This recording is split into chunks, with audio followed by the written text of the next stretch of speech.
পাশ দিয়ে প্রচুর আগুন উঠতেছে, আগুন উঠতেছে। তারপর আমরা সবাই ধরে যাই, দেখি যে আমাদের যে ছোট ছিল ক্লাসরুম গুলো ছিল ছোটদের, ওইখানে আগুন জ্বলতেছে। আপনারা বের হয়েছেন কিভাবে? আমরা দৌড়ে বেরিয়েছি, আমাদের বিল্ডিং আলাদা, আমরা কলেজ সেকশন পর্যন্ত আছে।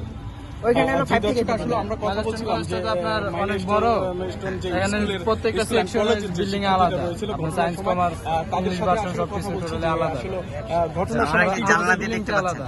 হ্যাঁ, আমাদের সেকশনটা হচ্ছে নিচে, তো যখন ব্লাস্ট হয়েছে তো ওই ক্ষেত্রে আমরা ধরে আগে আসবে, তার মানে যে বিল্ডিংটাতে হচ্ছে তার অপোজিট পাশে আমাদের, তার পরের বিল্ডিংটা পরের বিল্ডিং, মানে টোটালি 4 সাইডে আপনার বিল্ডিং আছে। আর এখানে যে দেখেছেন ব্লাস্ট হয়, তো আপনার আগুন টাগুন ধরে সেটার উপরে মনে করেন যে ব্লাস্ট হয়েছে, বুঝতেই পারছেন। দর্শক, আমরা কথা বলছিলাম যে কি বলেন এই ঘটনাকে কেন্দ্র করে? কলেজের যে শিক্ষার্থীদের রয়েছে